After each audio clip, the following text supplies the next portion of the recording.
中国医学大辞典凡320万言，国医应用治典时，罔不罗载。考阿究谬，详于博究，而编辑之法，纯得科学条理，牵制盈缩，简约易览，是以医药同仁谦视为枕中之秘。出版迄今凡32版，行销册数约数十万部。唯此类学术书籍，今日以为是者，他日视之，以绝其非。有时新刊医药杂志指出谬误，在所不免。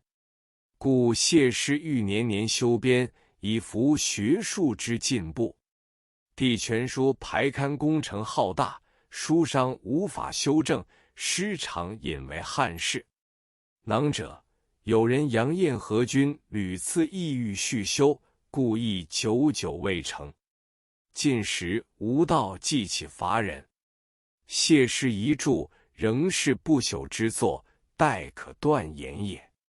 师纂医学词典成，乃辞商务书馆之，以其记救人疾苦。凡同道中有一可取者，折乐与周旋，网论如医是医，及草则灵医，亦因勤寻访讨论，不肯放弃也。以故学日复，明日著，国内遗书与师相讨论者，月有数起。存人从谢师学医，乃在就读于上海中医专门学校时，校主丁公干人，校长即为谢师。丁公为沪上名医，校务由谢师主持之。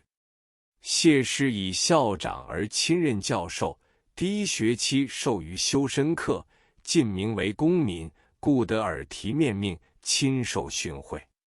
第二学期起，所讲为温病，其讲词于课本之外，旁征趋引，往往数千言不绝，洋洋洒洒，如长川之奔流，如大江之横波，无不详为指点。其语调具层次而有弹性，娓娓道出，听者动容。尔时诸教师中，尚有曹师迎甫，著有《伤寒发微》，其所怀学问，与谢师为一时余量。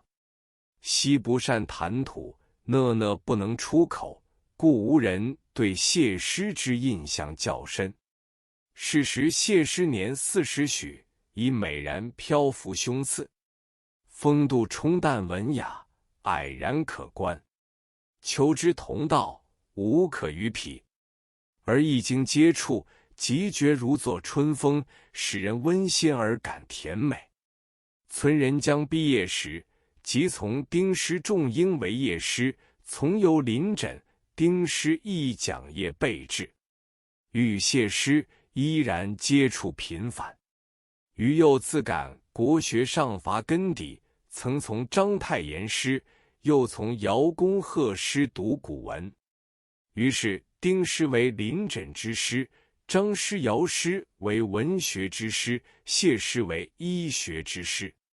姚谢两师且为昔年间科举时代之同年，故情好弥笃。每夕谪赴姚宅续守，姚师有烟霞之好，非至深宵不睡。谢师无所事，而谈性甚豪，一榻盘桓，静望夜央。于周旋期间，虽可睡难迟，仍静领两师谈话。所谈皆医学文学及中外古今人物，以致朝野掌故，滔滔古古，不知东方之既白。进京请愿，居功最伟。民国18年1929，国民政府定鼎南京，各部院纷纷成立。其实举行中央卫生会议，忽有限制中医生存在之议案，已经通过。盖是时西医界欲借国民党势力，以促成中医之废止。原案办法表面上属堂皇，究其内容，限制严厉而苛刻。能使数千年中国固有之医术在30年间去予消灭。其办法有三：一、中医一次登记，以后不再登记；二、取缔中医学校之设立；三、取缔中医书报之出版。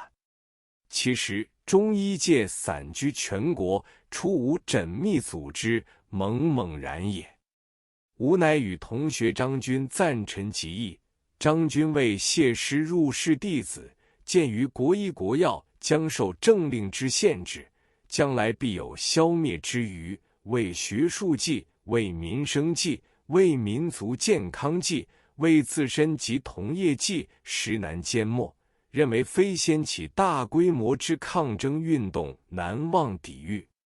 乃与张君首先发难，以医界春秋社名义通电全国，向全国医界呼吁，一面发电向中央卫生部力争，自是全国中医界之暴风雨之来袭。余等又联络沪地中医药团体同仁，意欲召集全国中医代表大会，并发动民间舆论以抗争之。张君电文寄发，报章披露，全国各地中医工团见之，大为震惊。尔时上海中医界工团仅有中医协会，为上海3个中医团体所合办，故以该会名义作为与政府抗争之上海中心组织。此会至317抗争胜利后改称国医工会，至对日抗战胜利后改称中医师工会。当时协会中最初之秘书主任，由于滥竽充数，会务主持者即丁师仲英、谢师立恒，又得蒋文芳君、蔡继平君、薛文元君、陆仲安君、郭伯良君、秦伯卫君、张赞臣君、黄宝忠君、程迪仁君、盛新如君、张如伟君等近100人之策动，决即召集全国中医界代表大会。吾与赞臣兄皆少年，奔走其间，担任诸务，夜间撰文作稿，分送各报刊载。余又与楚民义大开笔战，并为吴国医界作申诉。大小报章日日竞刊。久而报界分成2派，一为保存国医派，一为取缔国医派。2派报章萧萧争辩，而最后有力之舆论来自民间，一致结论认为国医不可废弃。全国商界联合会通电反对废止中医，声势为之大盛。其师于在福州路丁师诊所一小室中每夕工作，深宵不辍。后得上海药业同仁张梅安君、岑志良君加入，生力军、蒋文芳君亦至，于是声势更壮。先在仁济堂召开全沪中医代表会议，到者拥挤满堂。于当时发行《康健报》，即以医报工会代表之资格做活动，抗争运动日渐热烈。遂于是年3月17日，即后来成为国医节之纪念日，假作上海总商会大礼堂开全国中医代表大会。到苏、皖、浙、赣、鄂、鲁、豫、粤、桂、川等15省及2个特别市团体243单位，正式代表人数281人，随从人员上不计在内。香港方面未有代表出席。开会结果推出请愿代表5人，赴京请愿。5人者为谢师立恒、张君梅安、蒋君文芳、隋君汉英济存人士也。谢师年高德少，无形中成为首席代表。蒋君文笔锐见，远胜于吴，常思文墨，坚持筹划。余则追随奔走，无益不遇。